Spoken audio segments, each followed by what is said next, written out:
है south news 18 के। आपका स्वागत है। राजीव पाठक है एडिटर न्यूज 18 गुजराती के। आशुतोष पाटिल है एडिटर है लोकमत के, न्यूज 18 लोकमत के। मेरे साथ इस चर्चा में ब्रजमोहन सिंह है जो कि एडिटर इनपुट है न्यूज 18 बिहार झारखंड के। तमाम लोगों का अभिनंदन है। लेकिन पहला सवाल मेरे पास जो है वो managing editor news 18 CNN news 18 के जाका जैकब का है। उन्होंने सवाल पूछा है बाबा रामदेव आपसे। आईएमए का कहना है कि कोविड से लड़ते हुए 500 से ज्यादा डॉक्टरों ने जान गंवाई है। डॉक्टरों ने इस दौरान योद्धा की तरह लड़ाई लड़ी। ऐसे में क्या आपको अपने पुराने बयान पर खेद है जिसमें आपने कहा था कि जो डॉक्टर अपनी रक्षा नहीं कर सके वो दूसरों की रक्षा कैसे करेंगे?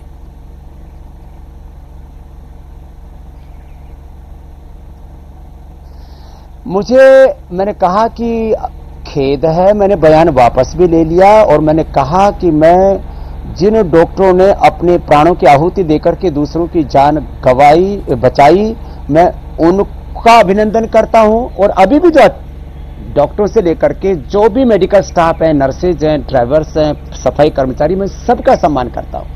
इसमें कोई प्रश्न ही नहीं है। और मैं कहता हूं कि उन्होंने यदि जान बचाई तो योग आयुर्वेद से भी करोड़ों लोगों की जान बची। मैंने दोनों के अंदर एक दूसरे को नीचा दिखाने वाली जो बात है ना कि आयुर्वेद को तो नेपथ्य पर ही रखना चाहते हैं, योग नेचुरोपैथी को नेपथ्य पर रखना चाहते हैं, मैं उसका विरोध किया। मुझे एलोपैथी से कतई ना कोई एलर्जी है, वैसे भी मुझे कोई एलर्जी की बीमारी नहीं है। और किसी भी तरह से किसी डॉक्टर के लिए और एक पैथी के लिए मेरे मन में किसी भी तरह का कोई अनादर या अपमान का भाव नहीं है। जी अब मैं रुक करता हूं। मेरे साथ विवेक नारायण जुड़ रहे हैं, मैनेजिंग एडिटर साउथ न्यूज 18 के।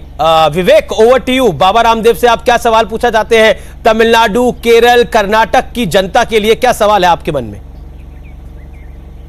रामदेव जी, पूरे भारत की तरह दक्षिण भारत भी ये पूरे प्रकरण से, ये जो कंट्रोवर्सी हुई है उससे अछूता नहीं है। यहां भी लोग उस पर रिएक्ट कर रहे हैं। आप जानते हैं कि दक्षिण भारत में जो स्वास्थ्य सूचकांक या हेल्थ इंडाइसेस है वो उत्तर भारत के हिसाब से अगर हम देखा जाए तो बहुत बेहतर है।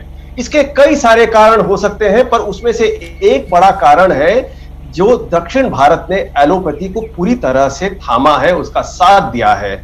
उसका एक और कारण है कि यहाँ पे जो ईसाई मिशनरीज थे, हालांकि उनके नंबर्स बहुत कम थे। केरल में तकरीबन 18% ईसाई हैं, तमिलनाडु में 6% हैं, पर भारत के अन्य संस्थानों से ज्यादा है। पर यहाँ पे जिस तरह से इन मिशनरीज ने जो अस्पतालों की स्थापना की थी, जिस तरह से नर्सिंग इंस्टीट्यूशंस और नर्सेस को तैयार किए थे, अब जानते हैं केरल के नर्सेस अभी पूरे भारत में ही नहीं पूरे दुनिया में फैली हुई है। जिस तरह से इनके काम करने का तरीका रहा है, जिस डेडिकेशन से इन्होंने काम किया है, उसका फायदा ये हुआ, चाहे चेचक हो या चाहे पोलियो हो, ये बाकी भारत के स्टेट्स के मुकाबले दक्षिण भारत में बहुत जल्दी बाहर हुआ।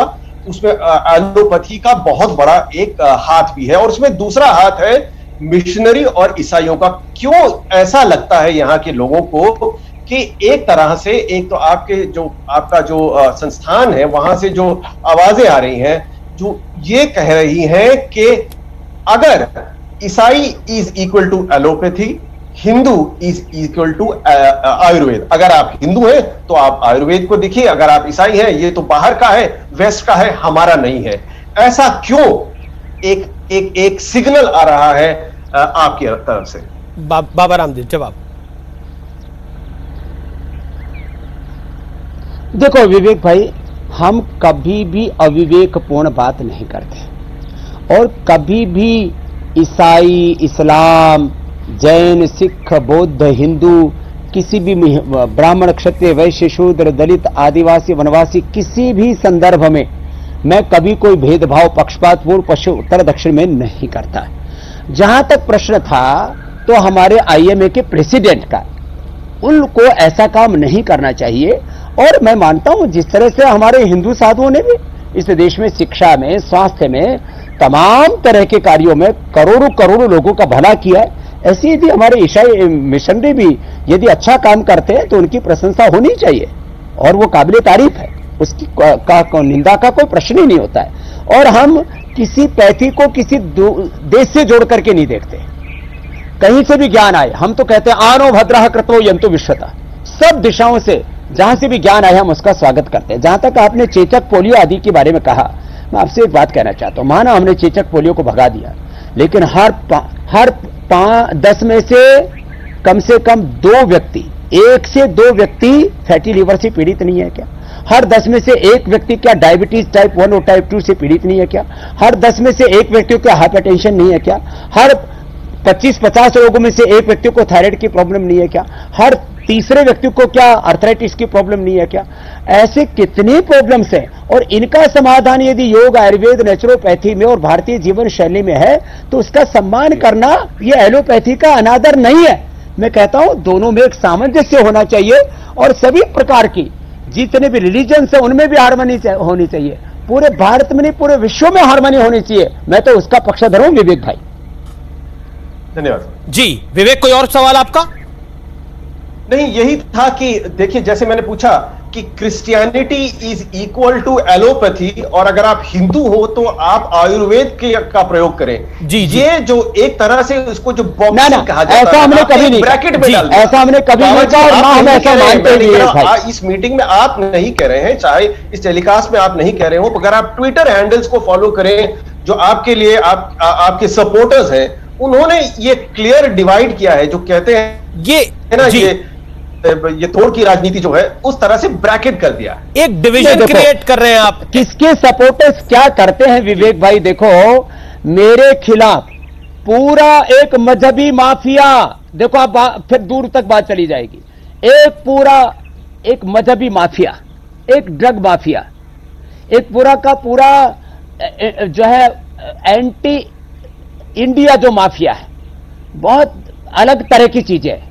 माने जिनके दिलों दिमागों में जहर रखा, वो मेरे लिए कितना जहर उगलते हैं।